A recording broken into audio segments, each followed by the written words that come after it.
The day I was diagnosed with Alzheimer's, I'll never forget the look on my son Mark and daughter-in-law Sarah's faces. It wasn't grief, it was opportunity. That day, I realized that my forgetting was their greatest hope. But in what I was beginning to lose, I gained something they never expected: clarity. It happened last March when Dr. Reynolds confirmed what I'd been fearing for months. Early-stage Alzheimer's, he said, his voice gentle but firm. I sat there in his office, feeling the weight of those words settle over me like a heavy blanket. I'd watched my own mother deteriorate from the same disease, disappearing bit by bit until there was nothing left of the woman who'd raised me. On the drive home, Mark kept glancing at me in the rearview mirror. "We'll take care of everything, Mom," he said, his voice overly cheerful. "Sarah and I have been talking, and we think it might be best if we handle your finances from now on, just to make things easier for you." I nodded, still processing the diagnosis. But something about his tone made me uneasy. It was too rehearsed, too eager. When we arrived home, Sarah was waiting with tea and a stack of papers on the kitchen table. "These are just some simple forms," she explained, sliding them toward me. "Power of attorney, access to your accounts, so we can help manage everything while you adjust." I looked down at the papers, then up at their expectant faces.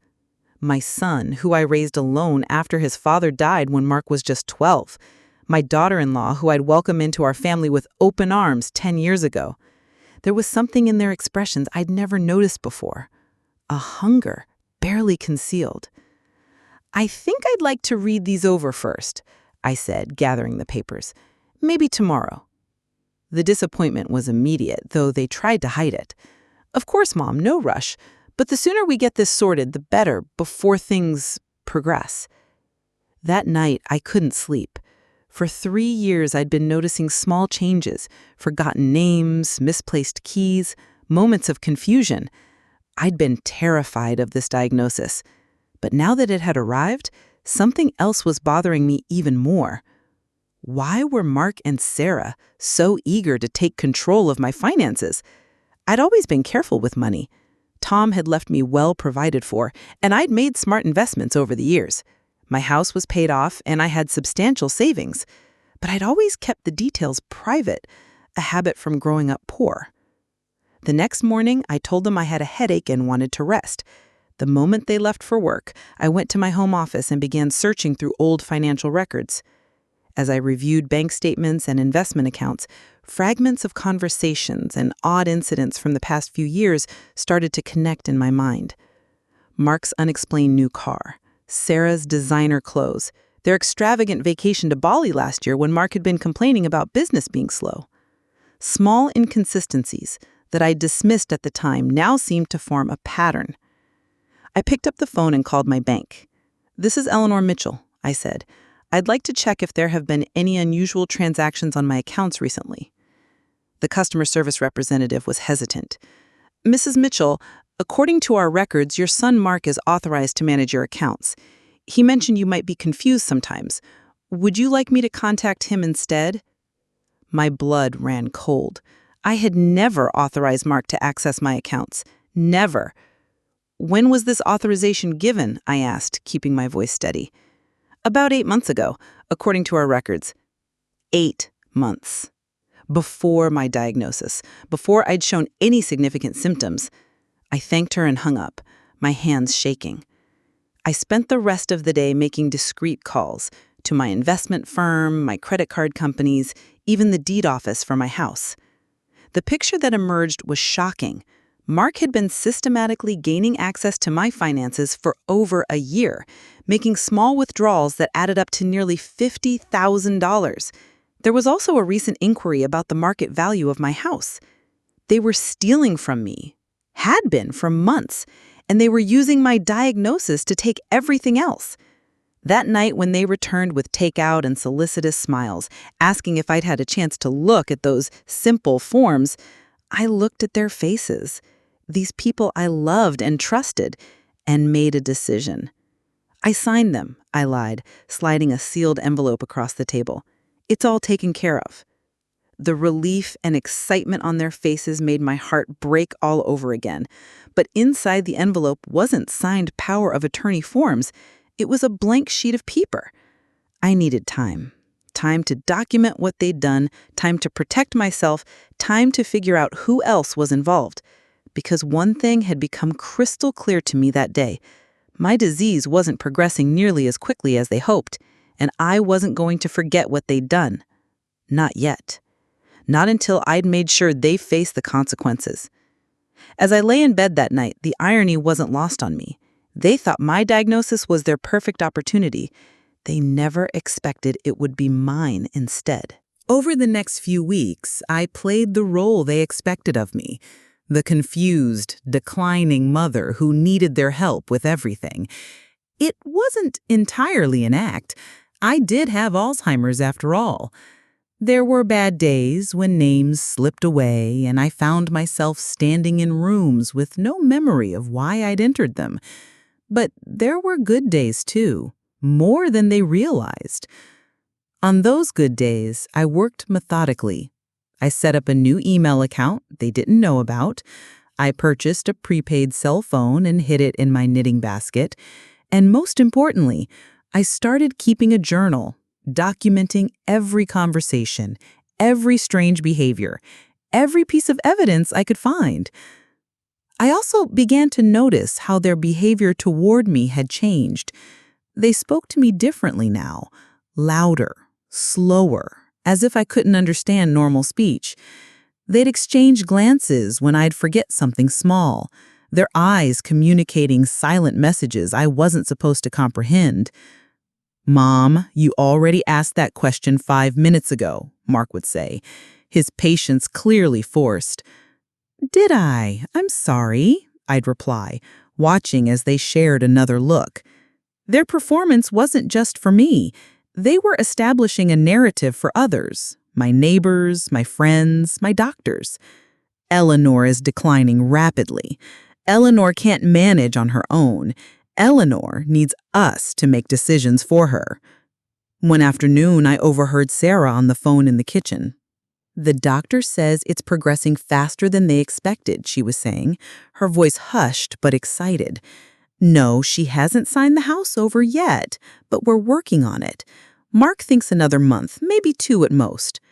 I froze in the hallway, my heart pounding. They were lying about my condition? To whom? And why the urgency about my house? That night, I pretended to go to bed early, but snuck back downstairs. Mark and Sarah were in the living room, speaking in low voices. I stood in the darkness of the hallway, straining to hear. "Jenkins says the development deal is moving forward," Mark was saying. "Once they get zoning approval, the offer for Mom's property will probably double. So we need to get it in our names before that happens, before she finds out what it's really worth." "She's not going to find out anything," Mark said, and the coldness in my son's voice sent a chill through me. "She can barely remember what day it is." I retreated upstairs, my mind racing. Development deal? My modest home was in a neighborhood that had been the same for decades. What were they talking about?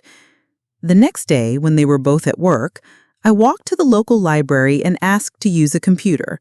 The librarian, Nancy, had known me for years and helped me navigate to the county planning department's website. There it was, a proposal for a massive new shopping center with construction set to begin within the year. The planned location encompassed several blocks, including my street. According to the documents, most of my neighbors had already sold their properties to the development company at prices well above market value. Most, but not all. My property was one of 3 holdouts in the area. The developers needed these final properties to proceed with their plans. No wonder Mark and Sarah were so eager to get control of my house. They weren't just stealing my savings, they were after a potential windfall. I printed the relevant documents and tucked them into my purse. As I was leaving, Nancy touched my arm. "Eleanor, is everything all right?" she asked, her kind eyes concerned. "You seem troubled." I hesitated. Should I tell someone what was happening? But who would believe me over my own son, especially now with my diagnosis? I'm fine, I assured her. Just doing a little research. Back at home, I added the development plans to my growing file of evidence. The more I discovered, the more complicated the picture became. This wasn't just Mark and Sarah acting alone. There were emails suggesting Mark's business partner was involved and references to meetings with lawyers I'd never heard of. How deep did this go? And more importantly, who could I trust? That evening as we ate dinner, I decided to test the waters.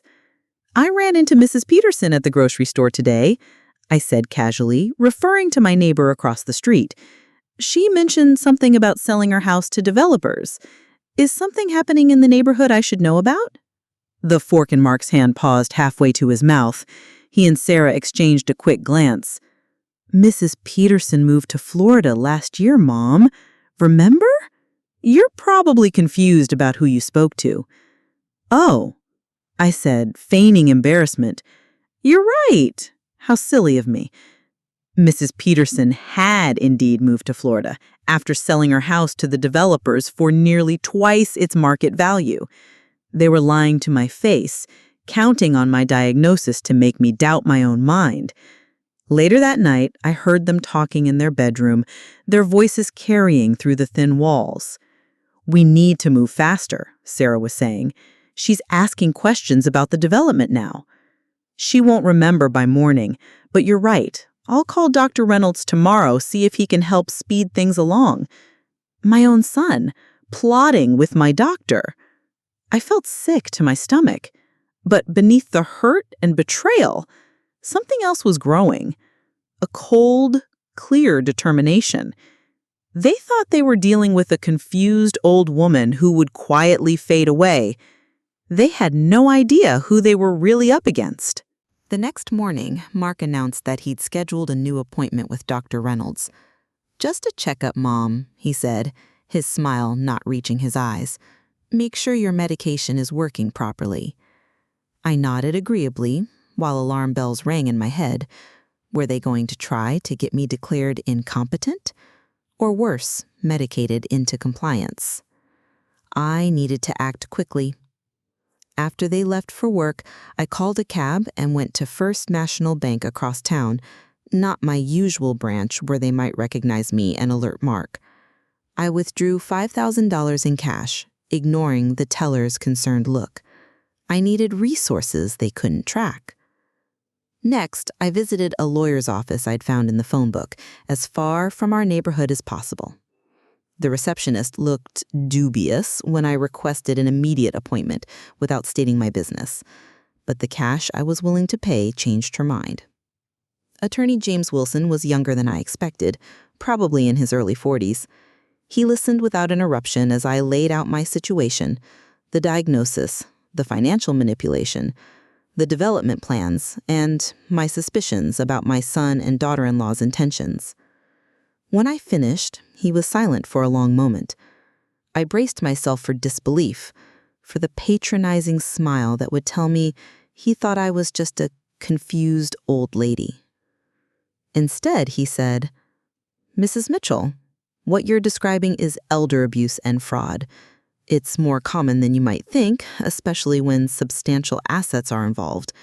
He leaned forward. "But proving it will be complicated, given your diagnosis. They'll claim you're confused or paranoid." "I know," I said. "That's why I've been documenting everything." I showed him my journal, the financial records I'd gathered, the printouts about the development. His eyebrows rose as he examined the evidence. "This is a good start," he said, "but we need more. Concrete proof of their intentions, preferably in their own words." "How do I get that?" He opened his desk drawer and removed a small device. "This is a digital recorder. It's simple to use. Just press this button to start recording and this one to stop." He demonstrated. "In this state, it's legal to record conversations that you're a part of without informing the other parties." I took the recorder, turning it over in my hands. "You believe me?" I said, somewhat surprised. "Mrs. Mitchell, I've been practicing elder law for 15 years. I've seen children do terrible things to their parents for money. Your account is detailed, consistent, and you've brought supporting evidence. Yes, I believe you. For the first time in weeks, I felt tears spring to my eyes. Someone believed me. I wasn't alone anymore. That evening, with the recorder hidden in the pocket of my cardigan, I asked Mark and Sarah about the upcoming doctor's appointment. I'm a little nervous, I admitted, which wasn't a lie. Dr. Reynolds mentioned medication last time, but I'm not sure I need it yet. I'm still managing okay, aren't I? Mark sat beside me on the sofa, patting my hand. Mom, we've noticed you've been getting more confused lately. Just yesterday you were talking about Mrs. Peterson like she still lived across the street. And last week you put your keys in the refrigerator, Sarah added, her voice laced with exaggerated concern. We're worried about you. I had never put my keys in the refrigerator. It was a complete fabrication. Dr. Reynolds mentioned a facility that specializes in memory care. Nothing immediate, but something we should start thinking about. For your safety. My heart raced, but I kept my expression neutral. A facility? You mean a nursing home? A memory care community, Sarah corrected quickly. Very nice places these days. But that's far down the road. For now, let's just see what Dr. Reynolds recommends about adjusting your medication. Later, in the privacy of my room, I played back the recording. Their voices discussing my declining condition that didn't exist, planning to have me medicated and eventually institutionalized, all for the sake of a real estate deal. My own son. I cried that night, truly mourned for the relationship I thought we had. But in the morning, I awoke with renewed resolve. They were moving faster than I had anticipated. I needed to do the same. Over the next week, I gathered more evidence. I recorded conversations where they discussed their plans when they thought I couldn't hear them. I took photos of documents they left in their home office. I even managed to copy emails from Mark's computer when they went out for dinner one evening. Emails that explicitly discussed the development deal and the need to secure Mother's property before the zoning approval went public. I took everything to Attorney Wilson. He reviewed it with growing confidence. This is compelling evidence, he said. We have enough to petition the court for an emergency protective order against financial exploitation. We can also alert the district attorney's office about the fraud. What will happen to Mark and Sarah? I asked, surprised to find I still cared. They could face criminal charges. At minimum, they'll be removed as your financial proxies, and any fraudulent transactions will be reversed. He studied my face. Having second thoughts? I thought about the son I'd raised, the boy who'd once had such a strong sense of right and wrong. I thought about all the sacrifices I'd made for him, all the love I'd given him. And I thought about how coldly he'd plotted against me, how he'd used my greatest fear, losing my mind, as a weapon. No, I said firmly, no second thoughts. They made their choice. Now they can live with the consequences. The next day was my appointment with Dr. Reynolds. Mark insisted on coming into the examination room with me, despite my protests. Mrs. Mitchell, how have you been feeling?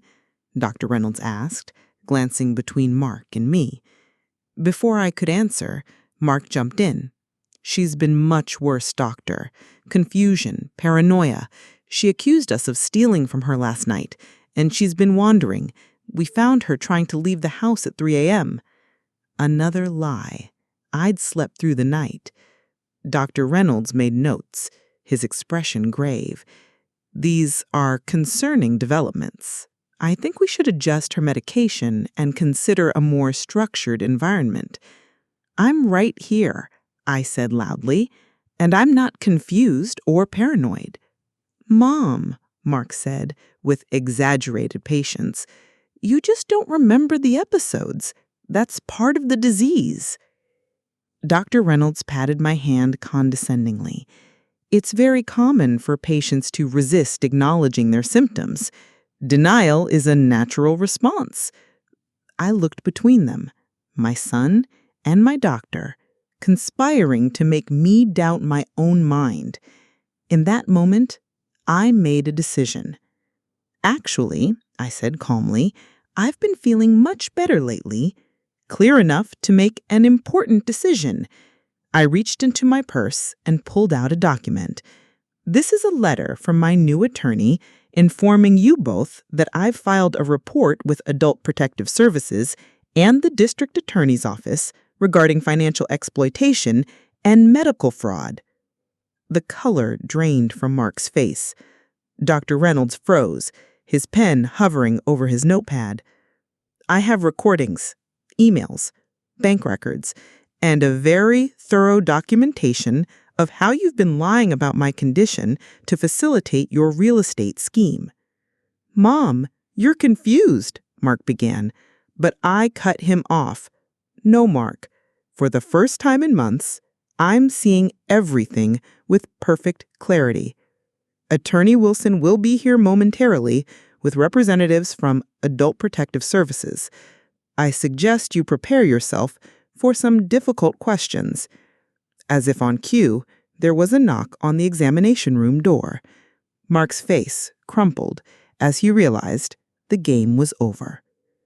The old saying is that revenge is a dish best served cold. But as I watched my son face the consequences of his actions, I felt no satisfaction, only a profound sadness. I had lost my son long before Alzheimer's began to take my memories. But I had found something else, the strength to stand up for myself, even when the world was ready to dismiss me as just another confused old woman. And that I would hold on to for as long as I could. The weeks that followed were a blur of legal meetings, court appearances, and difficult conversations. Adult Protective Services launched a full investigation, freezing Mark and Sarah's assets while they traced the money they had taken from me. Dr. Reynolds faced an inquiry from the medical board for his role in falsifying my medical records. I moved in temporarily with my neighbor, Judith, who had been my friend for over 20 years. Unlike most of my neighbors, she had refused to sell to the developers, making her one of the 3 holdouts along with me. "I always thought something wasn't right with how they were treating you," Judith said as she helped me settle into her guest room. "But I never imagined it went this deep." Mark and Sarah were ordered to stay away from me by a protective order. The last time I saw my son was in the courtroom, his face a mask of anger and betrayal, as if I had somehow wronged him by not allowing him to steal from me. Sarah wouldn't even look at me, staring straight ahead as the judge detailed the charges against them. The hardest part wasn't facing them in court. It was facing the reality that my own child had been willing to exploit my greatest fear for his financial gain.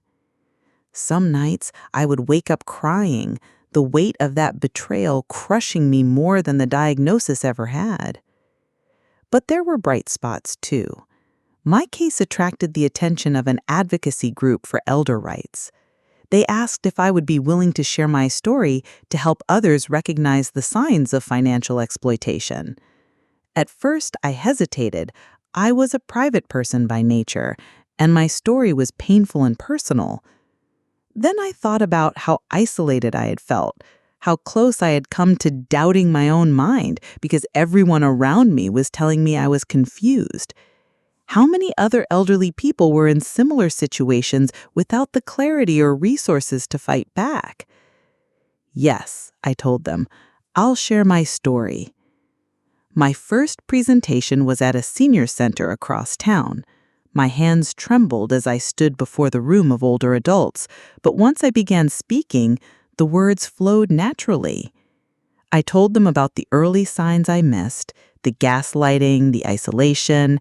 I explained how I'd gathered evidence and found allies who believed me. After I finished, a line of people formed to speak with me. Many shared their own experiences with children or caregivers who had taken advantage of them. Others thanked me for giving them tools to protect themselves. I realized, in my pain, I had found a purpose. Meanwhile, the legal case continued to unfold in unexpected ways. The investigation revealed that Mark's scheme went beyond just my property. He and his business partner had been pressuring several elderly homeowners in the neighborhood, using various forms of manipulation to acquire properties at below-market prices before the development plans became public. "Your evidence broke open a much larger case," Attorney Wilson explained during one of our meetings. "The district attorney is considering additional charges of conspiracy and real estate fraud." As for my Alzheimer's, it was real, but not progressing as rapidly as Mark and Dr. Reynolds had claimed. My new doctor, a geriatric specialist recommended by my advocacy group, was honest but hopeful. The early stage can last for years.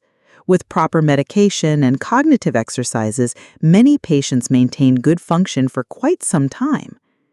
It wasn't a reprieve. Alzheimer's had no cure. But it was time I intended to use well. 4 months after I had confronted Mark in Dr. Reynolds' office, I received an offer from the development company directly. They wanted my property and were willing to pay 3 times its market value. It was a staggering amount, enough to ensure I would have the best care available when my condition eventually worsened. Judith received a similar offer. Over tea in her sunroom, we discussed our options. "I never wanted to leave this house," she said, looking around at the home she'd lived in for 40 years. "But that kind of money, it changes things." I nodded, understanding completely. "We could get nice places near each other, somewhere with good medical facilities nearby.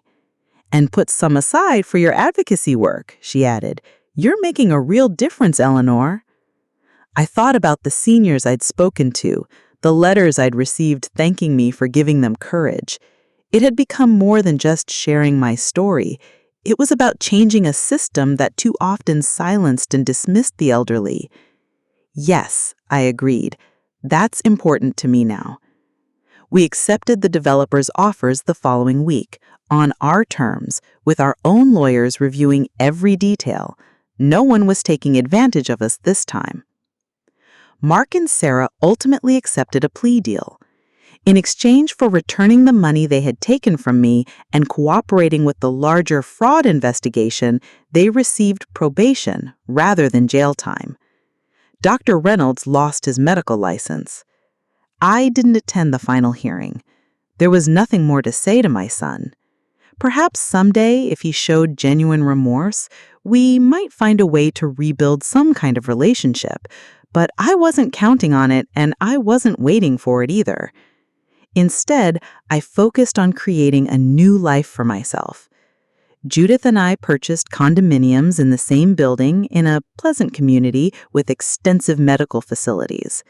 I established a foundation to provide legal assistance to elderly victims of financial exploitation, and I continued to share my story, speaking at senior centers, nursing homes, and even a congressional hearing on elder abuse. One evening, about a year after everything had happened, I sat on my new balcony watching the sunset. My memory had good days and bad days. Sometimes names escaped me, and occasionally I found myself momentarily confused about where I was or how I had gotten there. But some memories remained crystal clear. The look on Mark's face when he realized I had outsmarted him. The feeling of standing in that courtroom and being believed.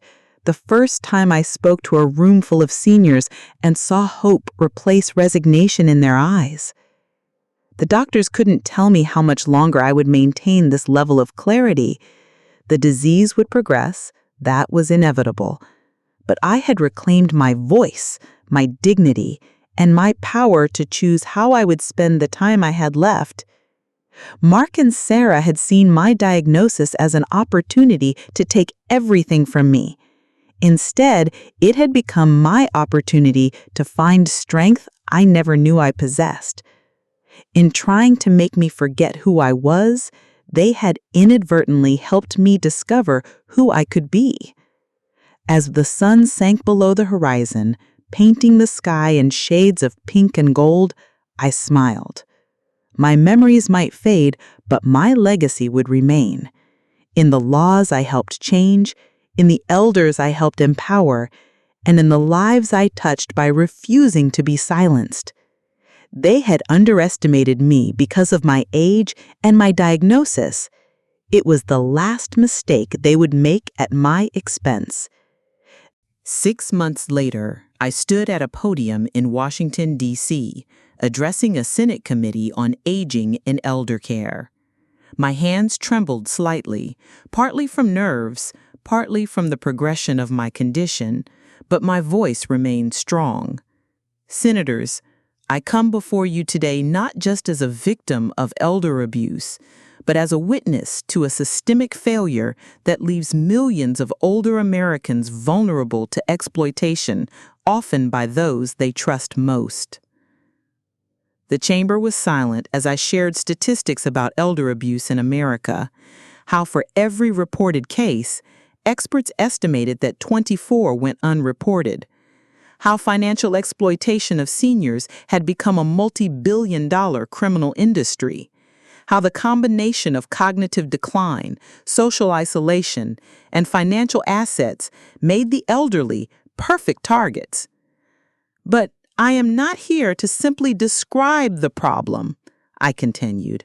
I am here to advocate for specific solutions. I outlined a proposed bill that would strengthen protections for the elderly, mandatory reporting requirements for financial institutions that spotted suspicious activity, increased penalties for those who exploited seniors, better training for medical professionals to recognize signs of abuse, and funding for legal aid specifically for elder abuse cases. This legislation would be called the Elder Dignity Act, because at its heart, this issue is about dignity, the right of every person, regardless of age or cognitive status, to be treated with respect and protected from those who would exploit their vulnerabilities. The questioning that followed was thoughtful and engaged. Several senators shared stories of constituents who had faced similar situations to mine. One even mentioned his own mother's experience with financial exploitation by a caregiver. As the hearing concluded, the committee chairwoman leaned forward. "Mrs. Mitchell, thank you for your powerful testimony today. Your courage in coming forward with your story, especially while managing your own health challenges, is truly inspiring. We will take your recommendations under serious consideration as we craft this legislation." Outside the hearing room, reporters gathered for statements. As cameras flashed and microphones were thrust toward me, I felt a moment of disorientation, one of the symptoms that had been occurring more frequently lately. But my companion, Marjorie, a staff attorney from the advocacy organization that had helped me prepare my testimony, stepped in smoothly. "Mrs. Mitchell will take a few questions, but please be brief. She has had a long day." The first question came from a young woman with kind eyes. "Mrs. Mitchell, what would you say to other seniors who might be experiencing exploitation but are afraid to speak up?" I gathered myself, focusing on her face. I would tell them that they are not alone and they are not helpless. There are people who will believe them and help them fight back. Don't let anyone convince you that your age or your health condition makes your voice less important or your rights less valid. A middle-aged man raised his hand next. "Your son and daughter-in-law received probation rather than jail time. Do you feel justice was served in your case?" The question stung, bringing back memories I preferred not to dwell on. "Justice comes in many forms," I said carefully. "They lost their standing in the community, their professional reputations, and most importantly, they lost me. The greatest punishment for Mark isn't probation, It's living with the knowledge of what he did to his mother. As for me, I've found that creating positive change from my experience has been more healing than any punishment the courts could have imposed. Back at my hotel that evening, I was exhausted but satisfied. Marjorie had scheduled several more meetings with lawmakers and advocacy groups over the next 2 days. My story was gaining traction, opening doors that had previously been closed to discussions about elder abuse. As I prepared for bed, my phone rang. It was Judith, checking in from home. "You were magnificent," she said. "I watched the live stream. The whole building gathered in the community room to see it." "Was I?" I laughed. "I was so nervous I barely remember what I said." "Well, you had those senators eating out of your hand. Eleanor Mitchell, senior citizen superhero." We chatted for a few more minutes before saying goodnight. As I set my phone down, I noticed a text message from an unfamiliar number. Opening it, I felt my breath catch. "Mom, I saw you on C-SPAN today. You were amazing. I know you probably don't want to hear from me, but I wanted you to know that I'm getting help. What I did was unforgivable. I'm not asking for forgiveness. Just wanted you to know that you're making a difference. Mark." I sat heavily on the edge of the bed, emotions washing over me in waves. Anger, hurt, a stubborn flicker of love that refused to be extinguished completely. After several minutes, I deleted the message without responding. Perhaps someday I would be ready to hear his apology, but not yet.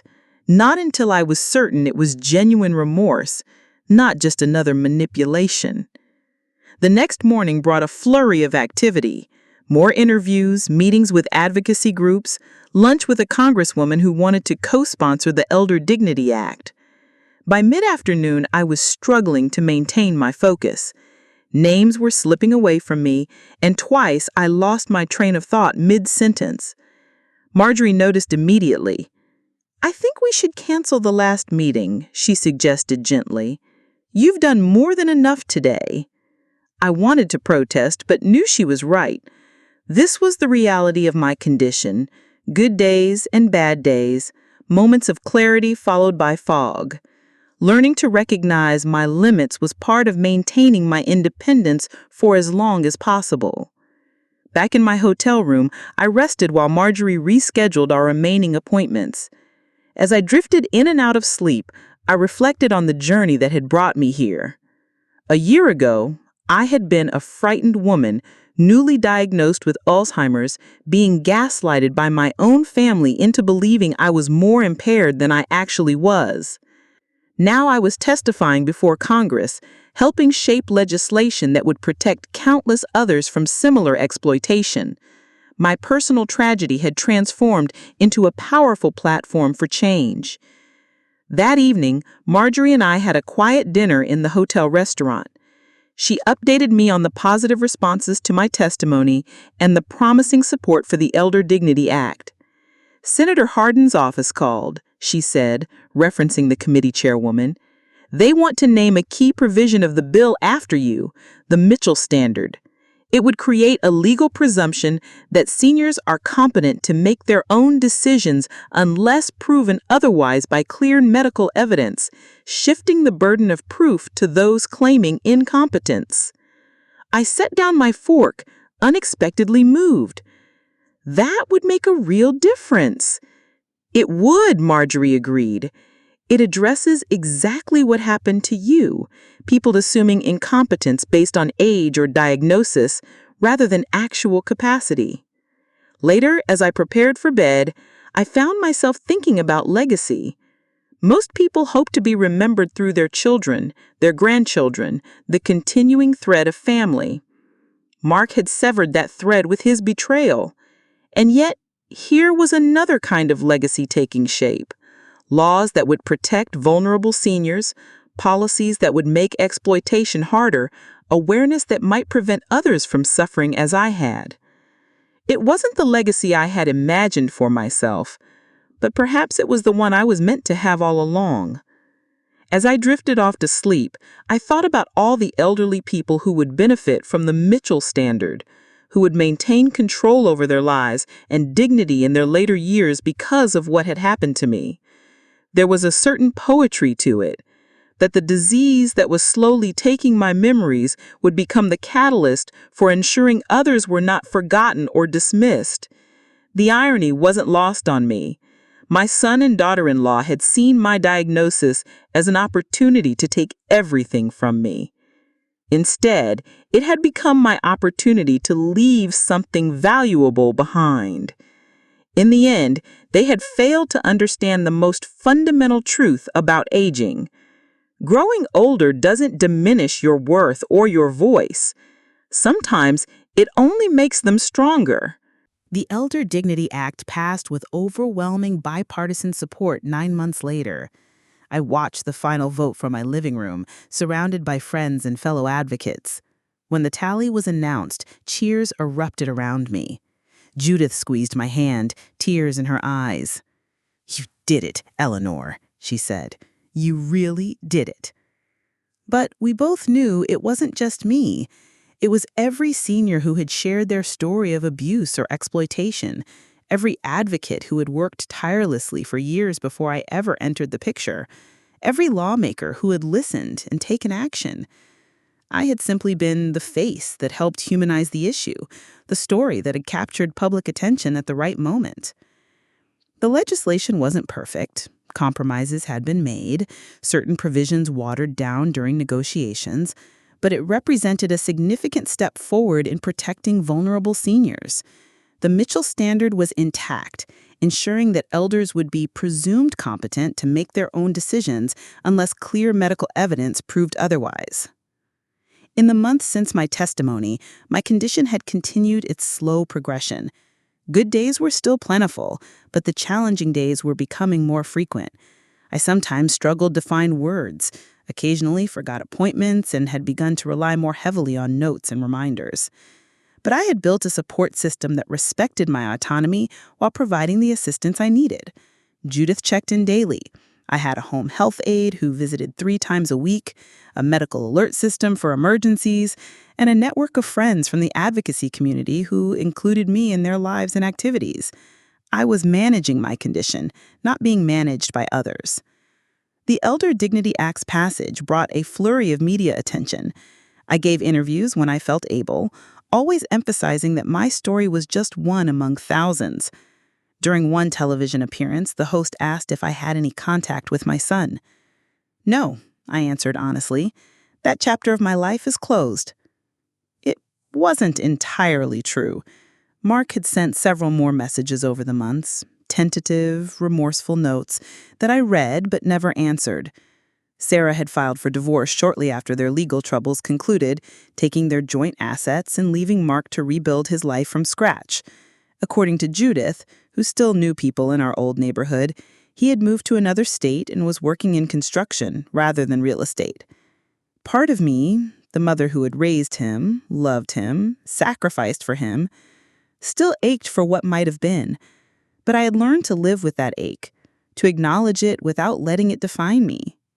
My new focus was on the foundation I had established with a portion of the proceeds from my property sale. The Eleanor Mitchell Elder Justice Foundation provided legal assistance to seniors facing exploitation and funded research into better protections for the elderly. It was small but growing, with dedicated staff who shared my passion for elder rights.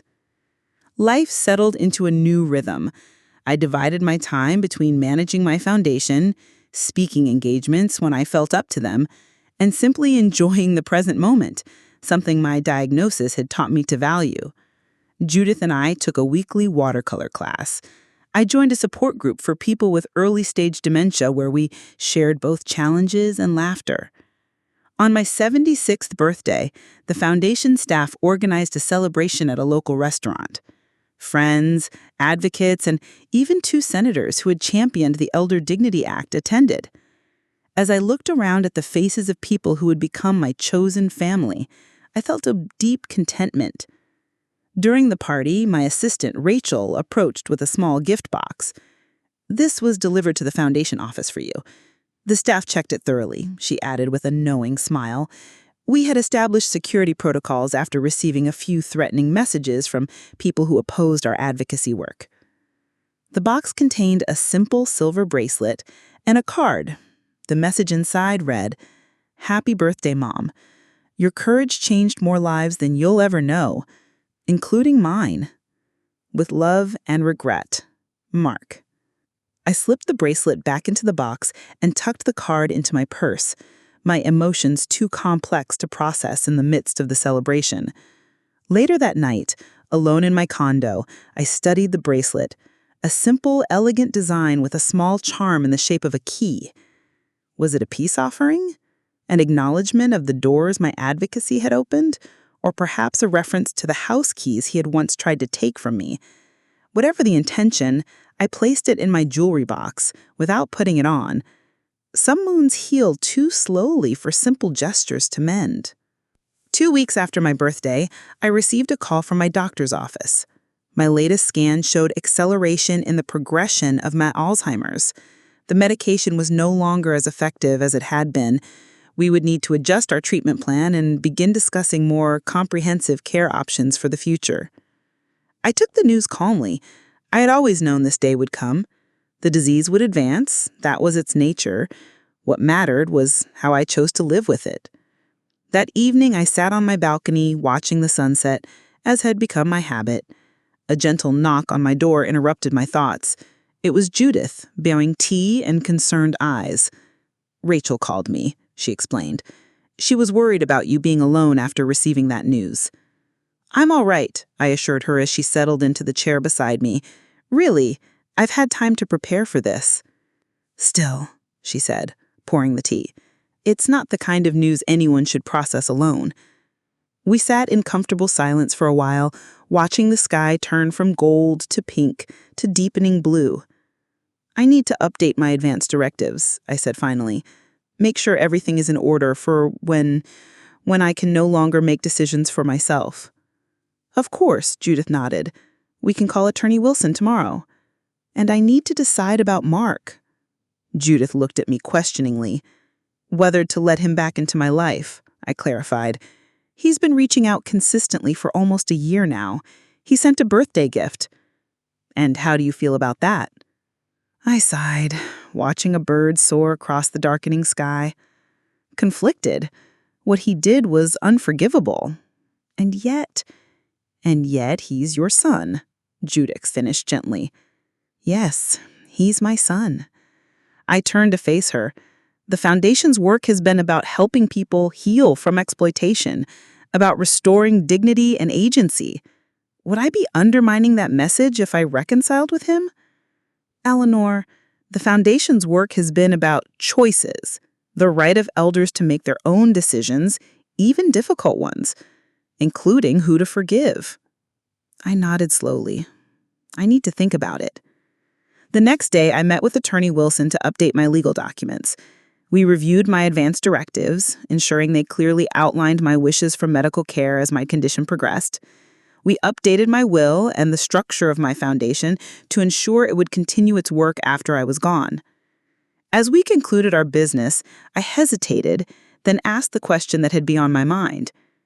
"James, if I were to reconnect with Mark, would it undermine the legal precedents established by my case?" He looked surprised. "No, not at all. The legal outcomes stand regardless of any personal reconciliation. The question is whether it's the right decision for you." "How would I know?" He smiled kindly. "That's beyond my legal expertise, I'm afraid.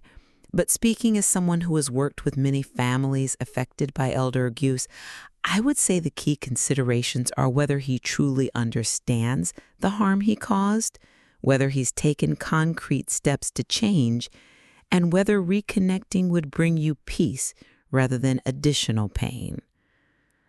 I thanked him for his insights and left with much to consider. That evening, I sat down at my computer and, after long deliberation, composed an email to Mark. It was brief and cautious, not an offer of forgiveness, but an opening of a door that had been firmly closed. "I received your birthday gift. I am willing to speak with you once by phone. After that conversation, I will decide if further contact is something I want. Please understand that this is not a promise of reconciliation, merely a willingness to listen." I sent it before I could reconsider, then closed my computer and tried to focus on a book. The response came faster than I expected, within an hour. "Mom, thank you for this chance. I've been in therapy for over a year, trying to understand how I could have done what I did to you. I don't expect forgiveness. I just want a chance to apologize properly, face to face if possible. I can come to you whenever and wherever you feel comfortable. All my love, Mark." Face to face. The thought made my stomach tighten. Was I ready for that? To see him in person? To look into the eyes of the son who had betrayed me so completely? I decided to sleep on it. In the morning, my mind was clearer. I would meet him, but on my terms and with support present. I replied, setting conditions: a public place, Judith accompanying me, a limited time frame. He agreed to everything immediately. We arranged to meet the following week at a quiet cafe near my condo. As the day approached, I vacillated between anxiety and a strange sense of calm. Whatever happened, I was facing this meeting from a position of strength, not vulnerability. I had rebuilt my life. I had created meaning from my suffering. I was not the same woman he had tried to exploit. The morning of our meeting, I dressed carefully in an outfit that made me feel confident. A blue blouse that matched my eyes, comfortable but elegant pants, the pearl earrings that had been my mother's. Judith arrived to accompany me, her presence a steady reassurance. "Remember," she said as we walked to the cafe, "you can end this meeting at any time. You owe him nothing." "I know," I nodded. "I'm doing this for me, not for him." He was already there when we arrived, sitting at a corner table, his hands wrapped around a coffee cup. He looked older, thinner, his face lined with what appeared to be genuine distress when he saw me. He started to stand, then hesitated, unsure of the protocol for this unprecedented reunion. I approached the table, Judith closed behind me. "Hello, Mark." "Mom," he said, his voice cracking slightly. "Thank you for coming." I introduced Judith, and we sat down. An awkward silence fell, only broken when a server came to take our order. I requested tea. Judith did the same. Mark didn't order anything else, his coffee untouched before him. "You look well," he ventured finally.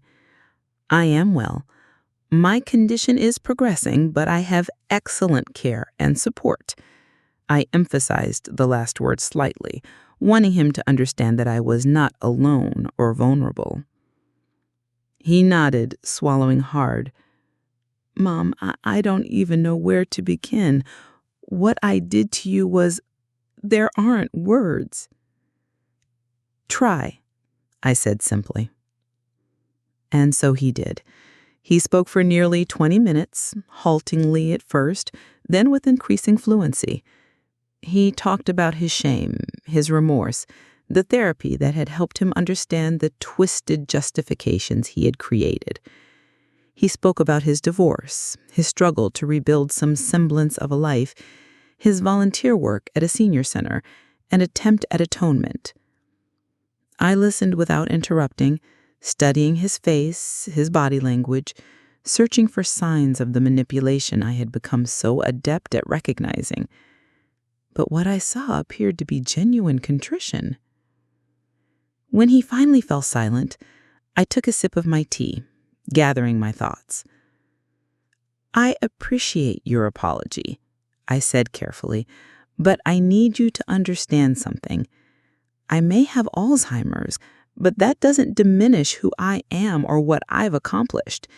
In some ways, your betrayal forced me to discover strengths I never knew I had." "I know," he said quietly. "I followed everything you've done, the foundation, the legislation. You've helped so many people." Yes, I agreed, and that work continues, regardless of what happens between us. He nodded, understanding the implicit message. Our potential reconciliation was separate from my advocacy, would not change or undermine it. "What do you want from me now?" I asked directly. He seemed taken aback by the question. I don't want anything from you, Mom. I just wanted a chance to apologize in person, to see that you're okay, to let you know that if you ever needed anything, not money or support, I know you have that, but just if you ever wanted to talk, or—" He trailed off, uncertain. "Mark," I said, my voice softer than it had been, "I don't know if I can ever fully trust you again. Some betrayals cut too deep, but I am willing to take small steps. Phone calls, perhaps, occasional emails. We'll see where that leads." The relief on his face was palpable. "Thank you," he whispered. "That's more than I deserve." "Yes," I agreed, "it is. But forgiveness, when it's earned and authentic, isn't about what people deserve. It's about choosing to release the burden of anger, to make space for something else." As we prepared to leave, he handed me a small envelope. "This isn't a gift or a manipulation," he said quickly, "just information I thought you should have." Inside was a document, a certificate showing he had established a scholarship in my name at the local community college, specifically for older students returning to education. It was already funded for the next 10 years. "I wanted to honor your courage," he explained, "to create something positive that would outlast us both." I folded the certificate carefully and returned it to the envelope, touched despite my reservations. "Thank you. That's thoughtful." We parted without embracing. We weren't ready for that, but with a tentative plan to speak by phone in 2 weeks. As Judith and I walked back to my condo, she asked how I was feeling.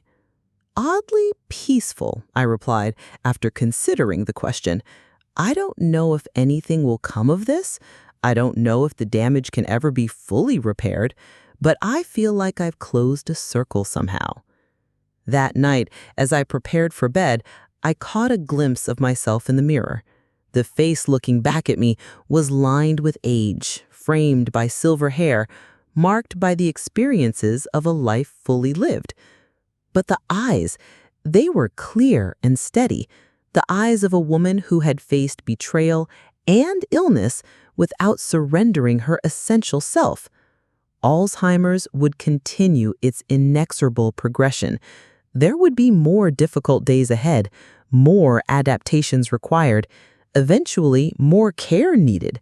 But whatever memories the disease might take from me, it could not take this, the knowledge that I had stood up for myself when it mattered most, that I had transformed personal pain into public good, that I had chosen how to write the final chapters of my own story. They had underestimated me because I was old, because I was sick. It was the mistake that had cost them everything. And in losing what I thought mattered, my son's love, my sense of family, my vision of a peaceful old age, I had found something far more valuable: my voice, my purpose, my power. As the disease progressed, I might forget many things, but I would never again forget my own worth. The progression of Alzheimer's is not linear. There are plateaus, unexpected improvements, sudden declines. In the year following my meeting with Mark, my condition remained relatively stable. I had good days and difficult ones, but with my support system and carefully established routines, I maintained my independence and continued my advocacy work, albeit at a reduced pace. Mark and I established a careful, tentative relationship. Monthly phone calls became biweekly. Eventually, he visited every few months, always with Judith or another trusted friend present. We never discussed the past directly after that first meeting. Instead, we built something new from the ashes of what had been destroyed. Not the close mother-son bond we once had, but a relationship based on mutual respect and clear boundaries. The foundation continued to grow, its impact expanding beyond my direct involvement. We hired executive director, a passionate advocate for elder rights named Sofia Garcia, who brought fresh energy and ideas. I transitioned to an advisory role, focusing on the aspects of the work that gave me the most joy, speaking with seniors about their rights, mentoring young advocates, and providing strategic direction. On the second anniversary of the Elder Dignity Act's passage, I was invited to Washington for a reception celebrating its impact. The data was encouraging. Reports of elder exploitation had increased significantly, not because incidents had risen, but because more cases were being identified and addressed. Financial institutions had flagged suspicious transactions that protected millions in seniors' assets. Adult protective services departments across the country reported better outcomes due to increased funding and training. I attended with Judith and Sophia, feeling a deep sense of accomplishment as I listened to speakers detail the law's effects. During the reception, a tall, distinguished man approached me, Senator James Hardin, the chairman of the Aging Committee who had shepherded the legislation through Congress. "Mrs. Mitchell," he said warmly, taking my hand, "I've been hoping to speak with you. My mother was recently diagnosed with Alzheimer's." "I'm sorry to hear that," I replied sincerely. "Actually, your story has been a source of comfort and guidance for our family," he continued. "She insisted on reading everything about you and the foundation. If Eleanor Mitchell can turn her diagnosis into a force for good, then so can I." He explained that his mother had become an advocate in her own community, speaking openly about her diagnosis and helping other seniors recognize and resist exploitation. "She wanted me to thank you," he said, "for showing her that a diagnosis doesn't have to mean the end of purpose." As I flew home the next day, I reflected on the ripple effects of my story, how one person standing up against exploitation inspired others to do the same, creating a growing wave of change. It wasn't just about the legislation or the foundation. It was about changing perceptions of aging and illness, about challenging the assumption that vulnerability meant powerlessness. 3 months after the Washington reception, I experienced a significant decline. It began with episodes of profound confusion, finding myself in rooms with no memory of why I'd entered, struggling to recognize familiar faces, losing track of time. My doctor adjusted my medication, but the decline continued. Judith, ever vigilant, noticed immediately and increased her visits. My home health aide began coming daily rather than 3 times a week.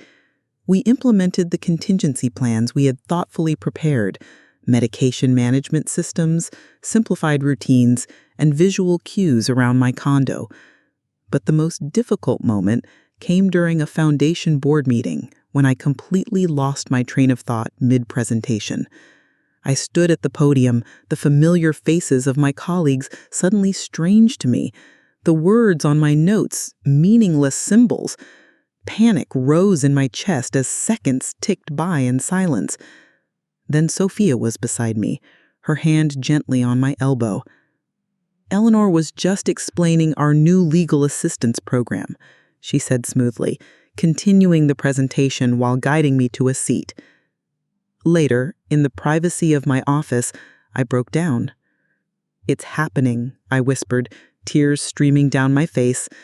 "Everything I feared." Sophia sat with me, allowing me the dignity of my grief without empty reassurances. When I had composed myself, she spoke quietly. "Eleanor, do you remember what you told me when you hired me? You said that the Foundation's work wasn't just about fighting exploitation. It was about changing how society views aging and illness, about showing that dignity and agency aren't diminished by Alzheimer's or any other condition. I nodded, recalling the conversation. "Well," she continued, "now is when those principles really matter. How we adapt to your changing needs, how we continue to honor your voice and vision even as your ability to express them changes, that's the real test of everything we've built." She was right, of course. I had always known this day would come. The question wasn't whether my condition would progress, it was how I would face that progression and how those around me would respond to it. In the weeks that followed, we made adjustments. I stepped down as the Foundation's board chair, but remained an emeritus member. My public appearances became less frequent and more structured, with support always close at hand. We developed new protocols for my good days and difficult ones, flexible enough to accommodate the unpredictable nature of my condition. Mark called more frequently during this time, clearly concerned. During one call, when I was having a particularly good day, I decided to address something that had been on my mind. "Mark, I want to talk about what happens when I can no longer make decisions for myself." There was a pause on the line.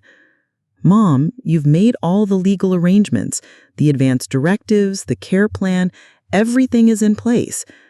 "I know, but I'm not talking about legal documents.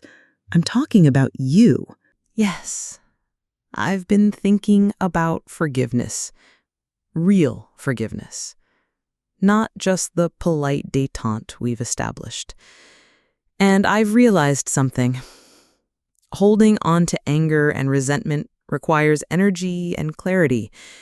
As my condition progresses, I'll have less of both to spare. "Mom, you don't owe me forgiveness," he said quietly. "This isn't about what I owe you," I replied.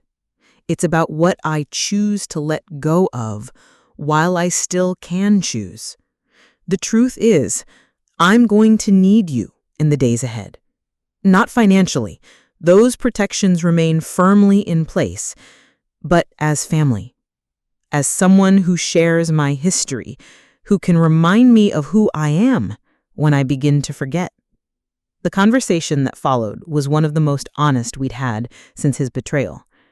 We talked about expectations, boundaries, what role he might play as my condition advanced. I was clear that Judith and my care team would remain my primary support system, but that I was opening the door for him to be part of that system, under their watchful eyes.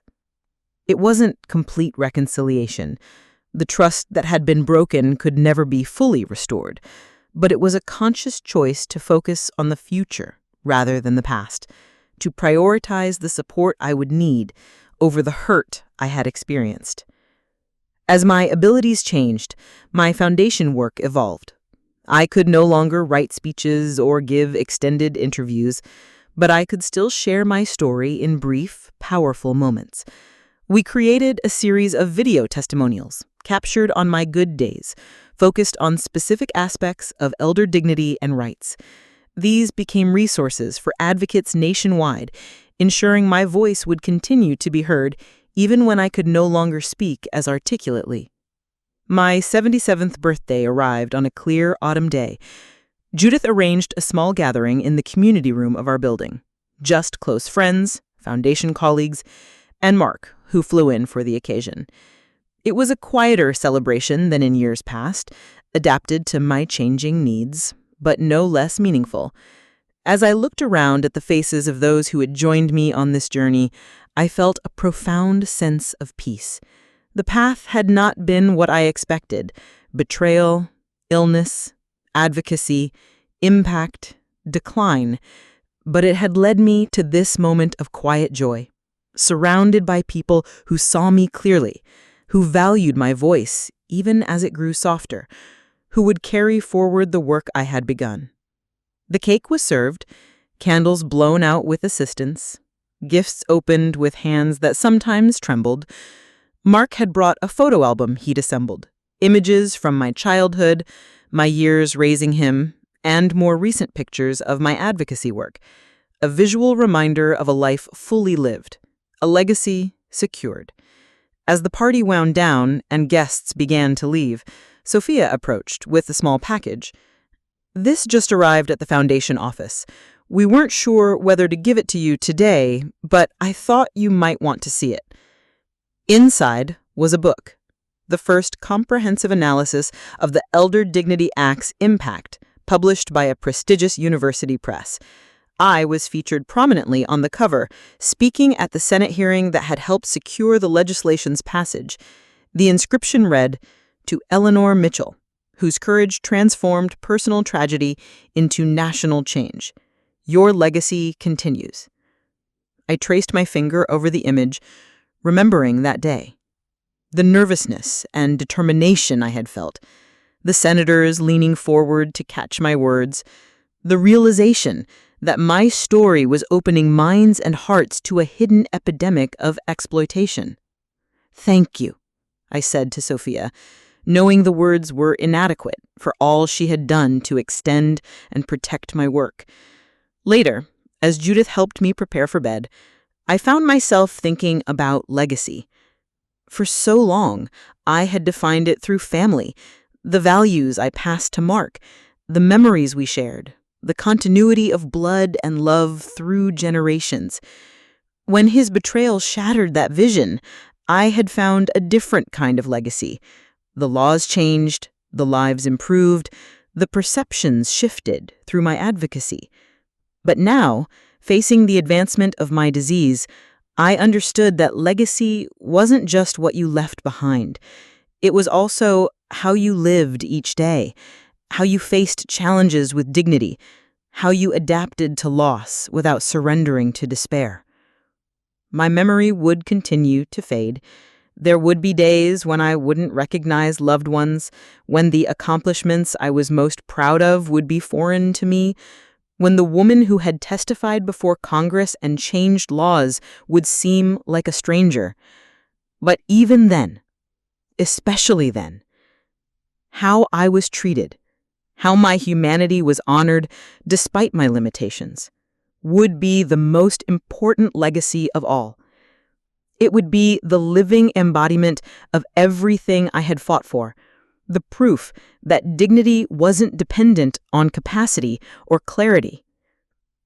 As I drifted toward sleep, I found comfort in knowing that the Foundation's work would continue, that the Mitchell Standard would protect other vulnerable seniors, that my story would inspire others to speak out and stand firm against exploitation.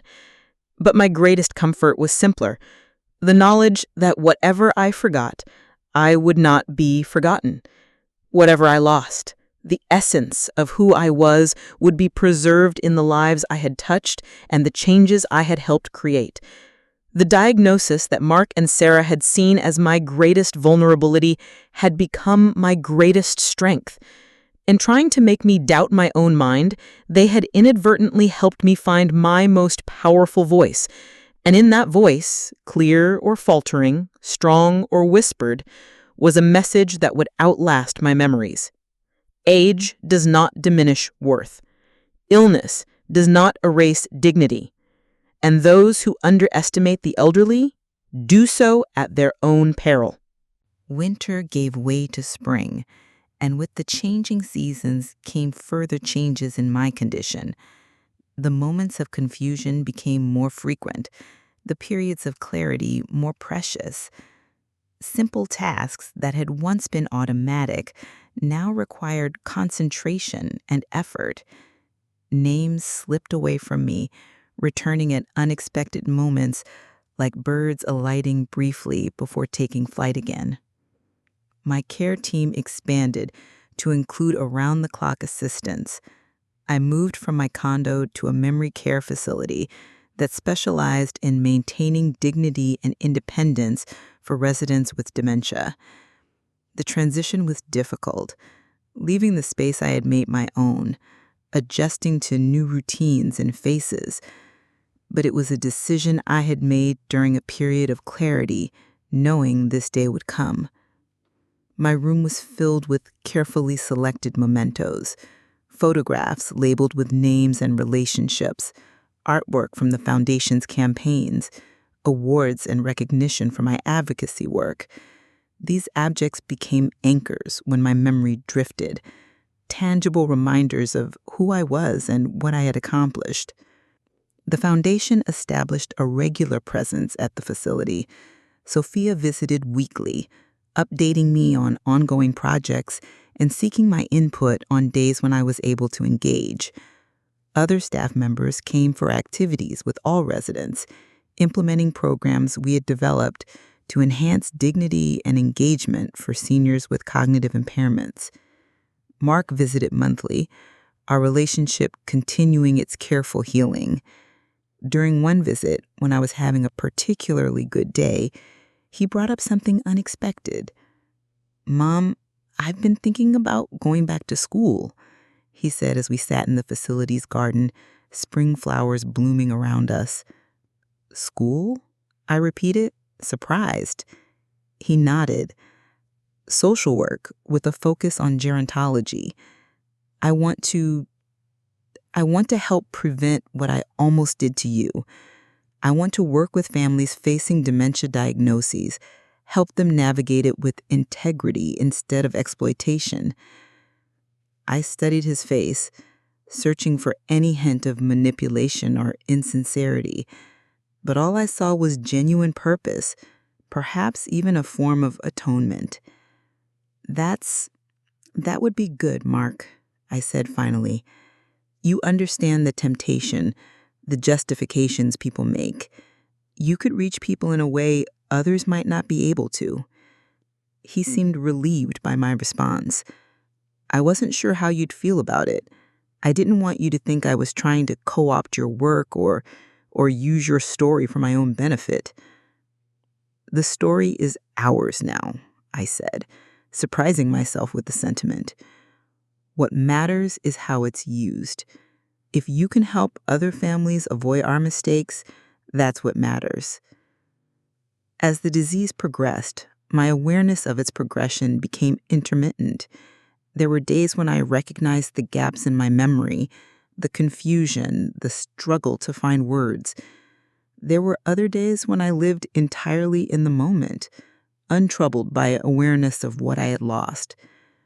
On one particularly lucid day, about 18 months after moving to the facility, I asked Judith to help me record a final video message for the foundation. My speech was slower than it once had been, my thoughts sometimes wandering, but the essence of what I wanted to say remained clear. When I was first diagnosed with Alzheimer's, I feared losing myself, my memories, my independence, my voice. What I didn't understand then was that identity isn't just what we remember. It's the impact we have on others, the values we embody, the changes we help create. I paused, gathering my thoughts before continuing. The Mitchell Standard ensures that seniors are presumed competent unless proven otherwise. But true dignity goes beyond legal presumptions. It's about how we treat people when they are at their most vulnerable, how we honor their humanity even when their abilities change. I smiled at Judith behind the camera, drawing strength from her presence. I may not remember all the details of my advocacy work as this disease progresses.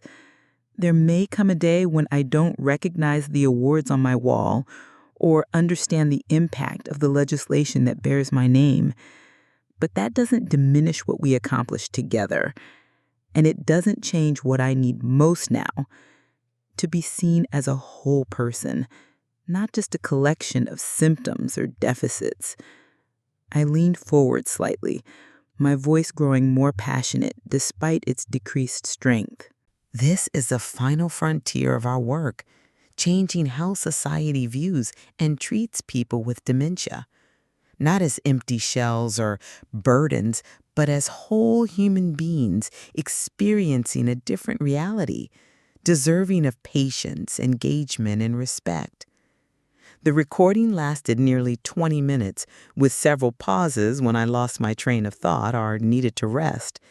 Judith edited it skillfully, preserving the natural rhythm of my speech while creating a coherent message.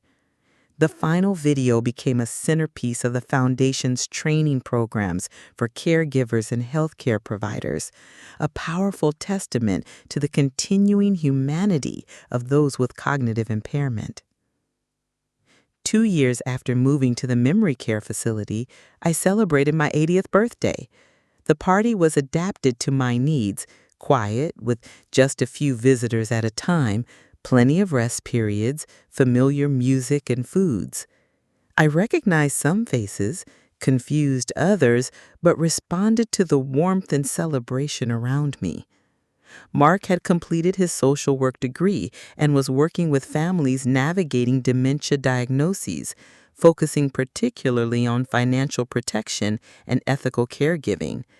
He brought his first professional publication to show me, an article in a gerontology journal about preventing financial exploitation of vulnerable seniors, drawing on our family's experience as a case study. He had consulted extensively with the foundation to ensure the article aligned with their messaging and furthered their goals. Sophia brought news of the foundation's expansion, new offices in 3 additional states, a growing legal assistance program, and a research initiative focused on best practices for maintaining dignity in memory care.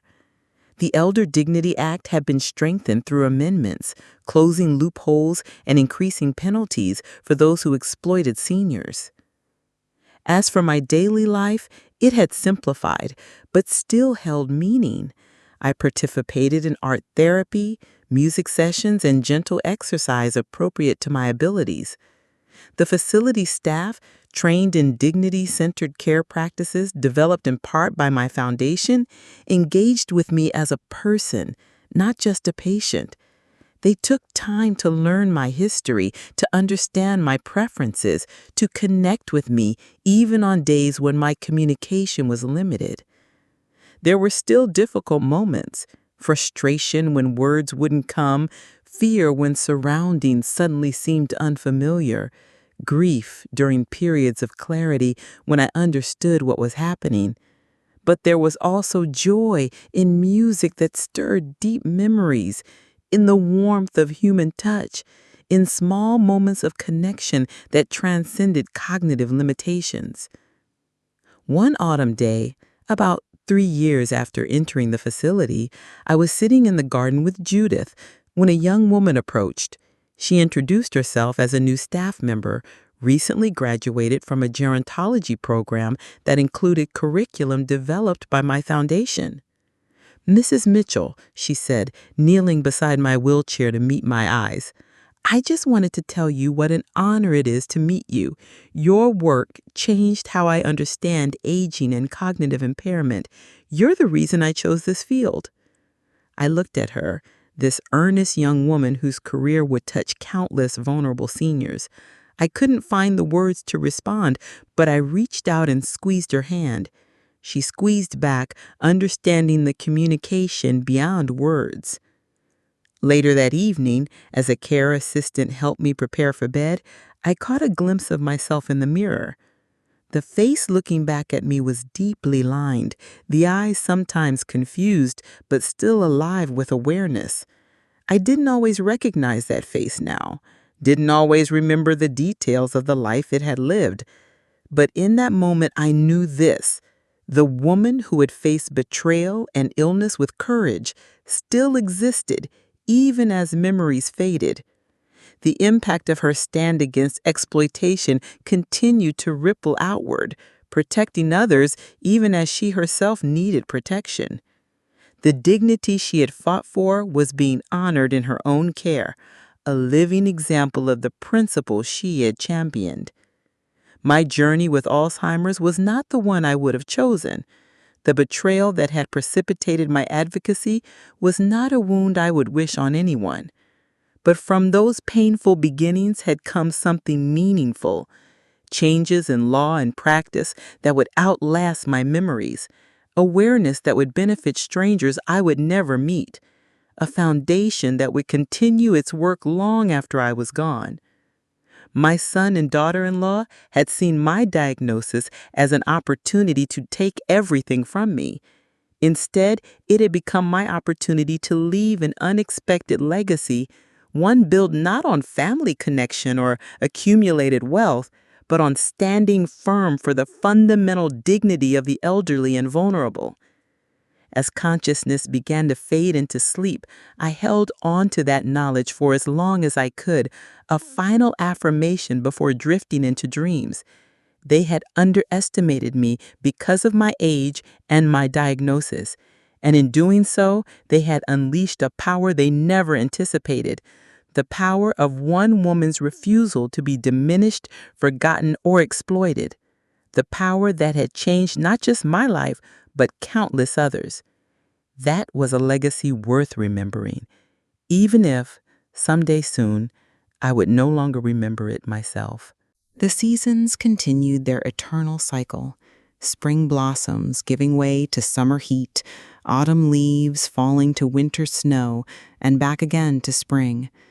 My awareness of these cycles became intermittent, existing in a kind of eternal present where past and future receded like distant shores glimpsed through fog.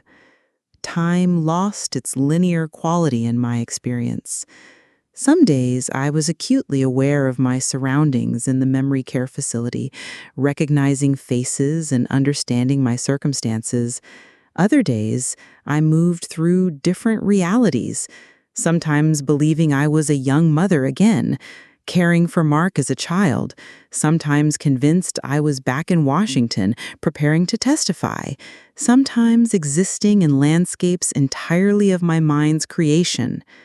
The staff and my visitors learned to meet me where I was, to enter my reality rather than insisting on theirs.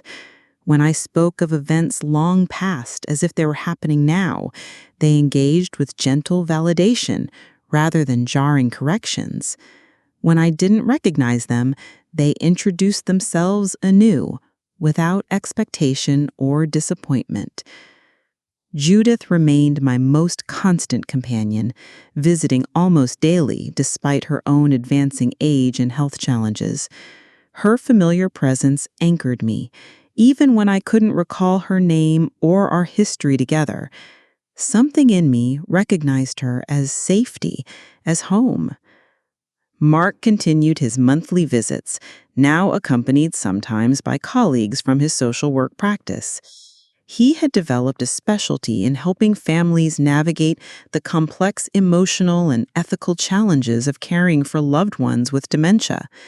The foundation occasionally invited him to speak at conferences, sharing our family's story as both a cautionary tale and a testament to the possibility of redemption and healing.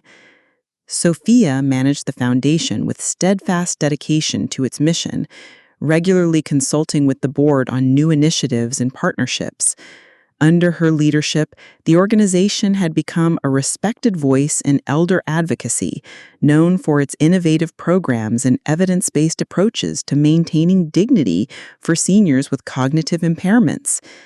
The Eleanor Mitchell Elder Justice Foundation now operated in 12 states, with a national advocacy arm that continued to push for stronger protections and better care models. The Mitchell Standard had been adopted in some form by 37 states, creating a presumption of competence for seniors that shifted the burden of proof to those claiming incapacity. My direct involvement in these developments had naturally diminished as my condition progressed, but my influence remained embedded in the Foundation's DNA, in its values, its approach, and the stories it told about why this work mattered. In my 4th year at the memory care facility, the staff organized a special event. The Foundation had produced a documentary about elder exploitation and the fight for dignity, featuring my story prominently alongside the other seniors who had faced similar challenges. The film was being screened in the facility's community room, not just for residents, but for staff, family members, and local healthcare providers. On the day of the screening, I was having what my care team called a present day, one of increasing rarity, where I seemed aware of my current circumstances and could engage more fully with those around me. Judith helped me dress in a comfortable but elegant outfit, and a staff member styled my silver hair and applied a touch of lipstick, honoring my lifelong habits of neat presentation. The community room was transformed for the occasion, arranged like a small theater, with comfortable seating, adjustable lighting, and excellent sound quality, adaptations for the sensory needs of residents with dementia. I was positioned near the front, where I could see clearly, with Judith beside me, and space for my wheelchair. As people filed in, many stopped to greet me, some introducing themselves, others familiar faces I sometimes recognized. Mark arrived with his colleague, Dr. Chen, who specialized in the neuropsychology of aging. Sophia came with several foundation staff members, all wearing pins with the organization's logo, a key, symbolizing the unlocking of dignity and protection for vulnerable seniors. Before the screening began, Sophia addressed the gathering. Today, we're honored to share this documentary that features the remarkable story of Eleanor Mitchell, whose courage and advocacy changed how our nation approaches elder dignity and protection. She gestured toward me, and there was warm applause. I smiled, responding to the positive energy, even as I struggled to fully comprehend the context. She continued, Eleanor's journey from victim to champion reminds us that vulnerability and strength are not opposites, but companions on the human journey. Her legacy continues not just in legislation or foundation programs, but in how we care for each other when we are at our most vulnerable. The lights dimmed and the documentary began. I watched with intermittent comprehension, sometimes recognizing myself on the screen, sometimes experiencing the story as if it were about someone else entirely. There I was, testifying before Congress. There I was, receiving an award from an aging advocacy organization. There I was, speaking at conferences and senior centers. The film included interviews with senators who had championed the Elder Dignity Act, professionals who had adopted the Mitchell Standard in their practices, and seniors who had been protected from exploitation because of the systems now in place. Most moving were the interviews with staff from my current facility, speaking about how the Foundation's dignity-centered care model had transformed their approach to residents with dementia. We see each person as an individual with a rich history in ongoing humanity, one nurse explained. Mrs. Mitchell taught us that dignity isn't dependent on cognitive capacity. It's inherent and undiminished by illness or age. When the lights came up after the screening, there was sustained applause. I clapped along, caught up in the communal emotion, even as the details of what we had just watched began to slip away from me. Sophia approached, kneeling beside my chair. Eleanor, she said gently, you've changed so many lives for the better. I want you to know that your work continues, your vision guides us, and your impact grows every day. I looked at her, this woman whose name I couldn't quite recall, but whose sincerity I could feel. Thank you, I said, the words coming with effort but genuine feeling. That's good. The gathering transitioned to a small reception with refreshments suitable for residents with varying abilities. I tired quickly, the stimulation and social interaction draining my limited energy reserves. Judith noticed immediately and signaled to a staff member that I needed to return to my room. As they prepared to wheel me out, Mark approached. He knelt beside my chair, taking my hand. Mom, he said, his voice thick with emotion, I'm so proud of you, so grateful for you. I hope you know that. I looked at him, this middle-aged man whose face sometimes merged in my mind with memories of a small boy riding a bicycle, a teenager heading to prom, a young man in a graduation cap. You're a good son, I said, the words coming from some deep place of emotional truth, even as the complete context of our complicated history eluded me. His eyes filled with tears. "I'm trying to be," he said quietly. Back in my room, as Judith helped settle me for a rest, I experienced one of those increasingly rare moments of complete clarity, a parting of the cognitive fog that allowed me to fully understand my circumstances, to connect past and present, to grasp the arc of my journey. "They made a whole movie about me," I said with a hint of wonder. Judith smiled, recognizing the lucidity in my eyes. "Yes, they did. About everything you accomplished, all the people you've helped. It started with such a terrible thing. Mark and Sarah trying to take advantage of my diagnosis. But look what came from it. All those laws changed. All those people protected." "Your greatest triumph," I agreed, sitting beside me on the bed. "No," I said thoughtfully. "My greatest triumph is right here." I gestured around the room at the dignified care I received, the respectful treatment that honored my humanity, even as my abilities changed. This is what we were fighting for all along, to be seen as people, not just patients, to be valued for who we are, not just what we can remember or do. Judith took my hand, her eyes glistening. "You haven't lost yourself, Eleanor, not the parts that matter most." "I know," I said simply. "They thought my diagnosis meant I was disappearing, but I'm still here. Different, changing, but still here." That moment of clarity, like all such moments in the later stages of Alzheimer's, was fleeting. By evening, the fog had descended again, the connections harder to maintain, the sense of continuous identity fragmenting. But something of that understanding remained, not as articulated thought, but as emotional knowing, a bedrock sense of being valued and respected that persisted even when the specific reasons why could no longer be recalled. My 5th year in the facility brought physical decline alongside the cognitive changes. Pneumonia hospitalized me twice. Walking became increasingly difficult, then impossible. My verbal communication diminished to simple phrases, then single words, then largely nonverbal expressions. But the approach to my care never changed. Staff continued to speak to me directly, not around me. They explained what they were doing as they helped with bathing, dressing, and eating, regardless of whether I could respond or indicate understanding.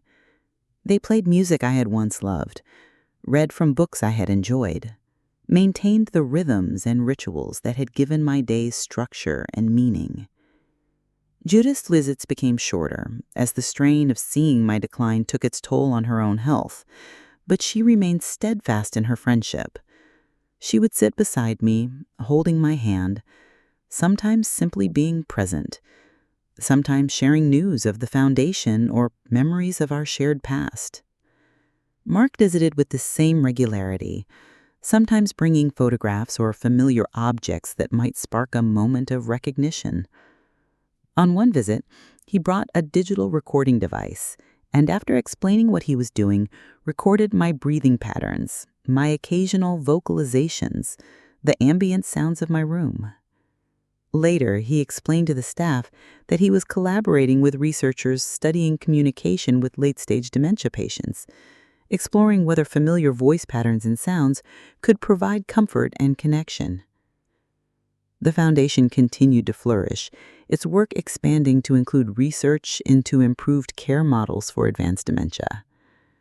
Sophia and her team worked with leading neurologists and elder care specialists to develop programs that preserved dignity and enhanced quality of life even for those with the most profound cognitive impairments.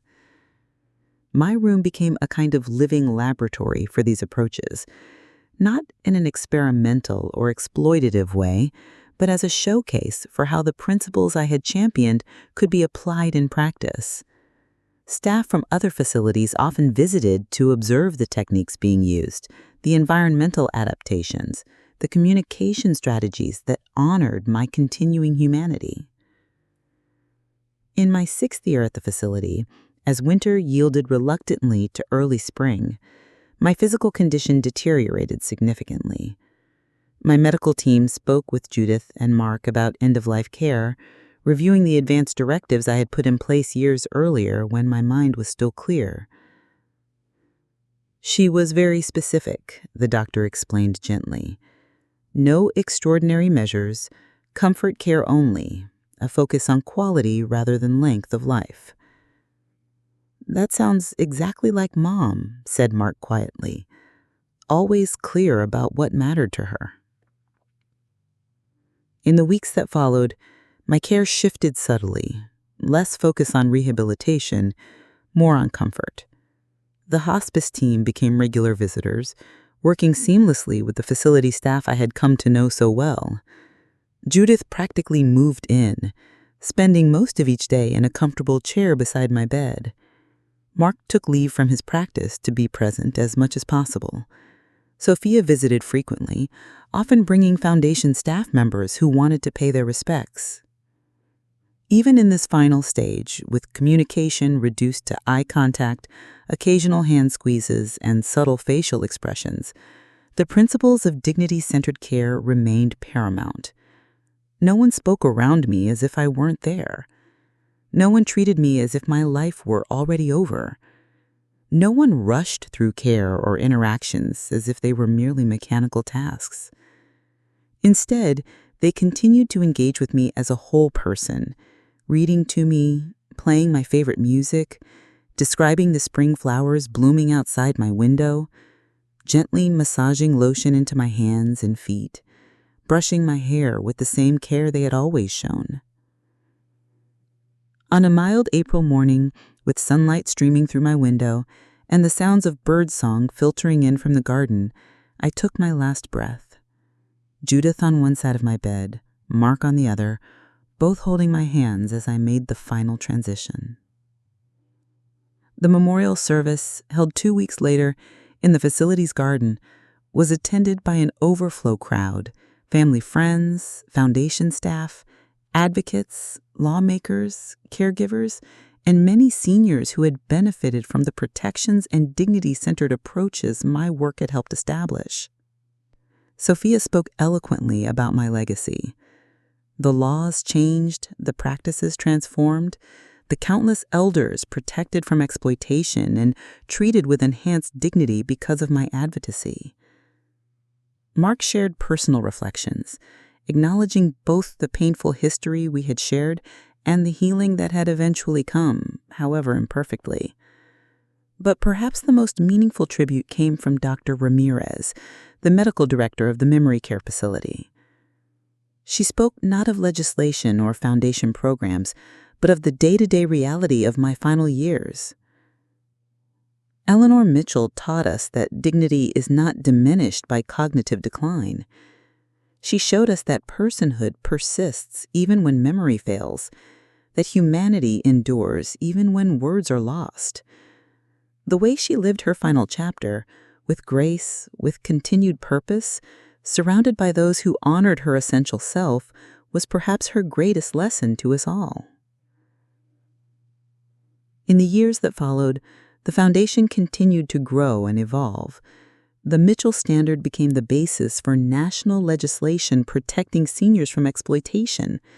Research funded by the Foundation led to breakthrough approaches in dementia care that enhanced quality of life and preserved dignity, even for those with the most profound cognitive impairments. Mark continued his work with families navigating dementia diagnoses, eventually becoming a recognized expert in ethical approaches to elder care. He never fully escaped the shadow of his past actions, but he transformed that painful history into a powerful cautionary tale that helped other families avoid similar mistakes. Judith, in her final years, compiled an oral history project, recording the memories and perspectives of those who had known me at different stages of my journey, from my pre-diagnosis life, through my advocacy work, and into my years with advancing Alzheimer's. These recordings became part of the Foundation's educational materials, ensuring that the full arc of my story would be preserved. My diagnosis had come as a devastating blow, compounded by the betrayal of those I had trusted most. But in that crucible of loss and pain, something unexpected had emerged, a voice that would not be silenced, an advocacy that would not be deterred, a legacy that would continue to protect and uplift vulnerable seniors long after my own memories had faded. They had underestimated me because of my age and my diagnosis. In doing so, they had inadvertently helped create a force for change that far exceeded what any of us could have imagined. My journey had come full circle, from being exploited because of my vulnerability to establishing protections for others who shared that vulnerability. In the end, Alzheimer's had taken my memories, but it could not take my impact. It had changed how I experienced the world, but not how the world experienced me. As a woman of courage, conviction, and enduring dignity, whose greatest strength emerged precisely when others thought she was at her weakest.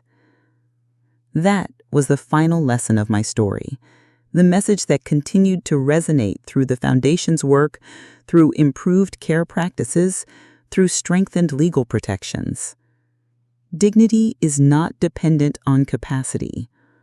Worth is not measured by ability. And those who underestimate the elderly do so at their own peril. The legacy of Eleanor Mitchell continued to evolve long after her passing, rippling outward in ever-widening circles of influence and impact. 10 years after her death, the foundation that bore her name had become the nation's leading voice for elder dignity and protection, with offices in all 50 states and partnerships with international organizations addressing similar issues around the globe. The Mitchell Standard had been incorporated into federal legislation, creating a uniform approach to presuming competence for seniors across the country. Financial institutions had adopted comprehensive protocols for identifying and preventing exploitation of elderly clients. Healthcare systems had transformed their approaches to patients with cognitive impairments, emphasizing personhood and dignity alongside medical treatment. On the 10th anniversary of Eleanor's death, the Foundation organized a national conference on elder dignity. Hundreds of advocates, researchers, healthcare providers, and policymakers gathered to reflect on progress made and challenges still ahead. The keynote address was delivered by Dr. Mark Mitchell, now a respected authority on ethical approaches to dementia care.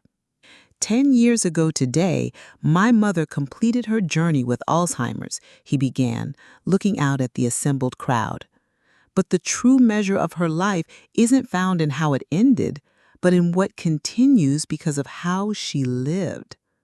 He spoke candidly about their family's history, his attempted exploitation of her diagnosis, her courage in standing against it, and the unexpected redemption that had emerged from that painful chapter.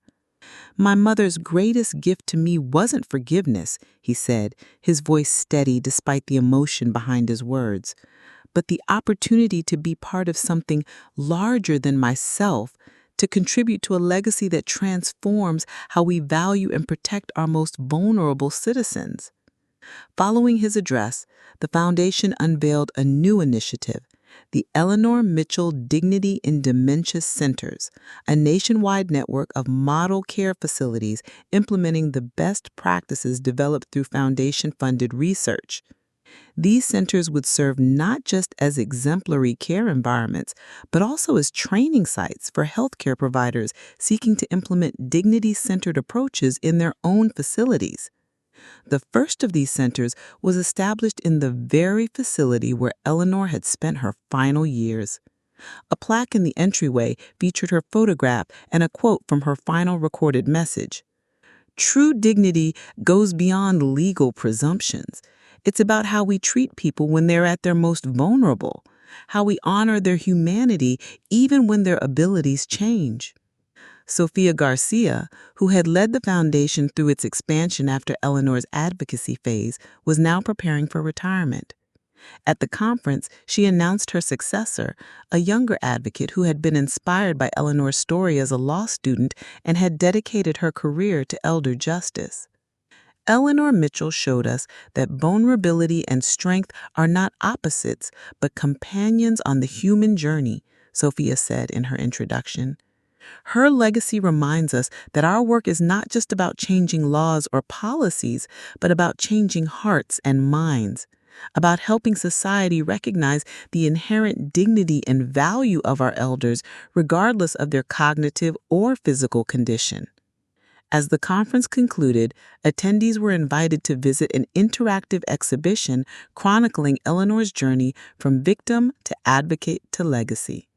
The exhibition included photographs, video clips, legislative milestones, and personal artifacts shared by those who had known her.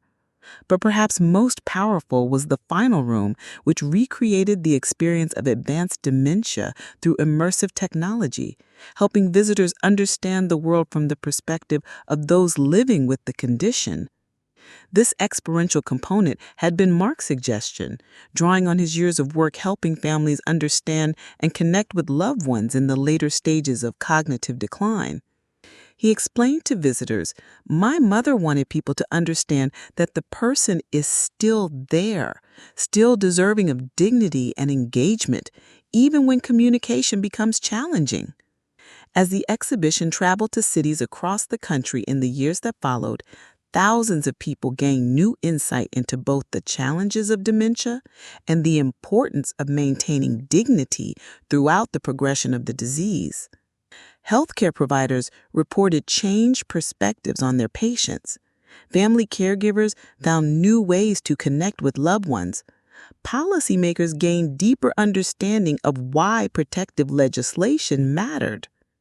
But Eleanor's legacy extended beyond formal programs and policies. It lived in countless individual interactions. In the bank teller who recognized potential exploitation and intervened. In the doctor who spoke directly to the patient with dementia rather than around them. In the family members who learned to honor their elderly loved ones' autonomy while providing needed support. It lived in the changed culture of senior care, where residents were no longer treated as passive recipients of services, but as individuals with continuing agency and dignity. It lived in the language used to discuss aging and cognitive decline, which had shifted from deficit-focused terminology to more balanced, person-centered expressions. 20 years after Eleanor's passing, a journalist researching a book on transformative social movements interviewed Mark about his mother's impact.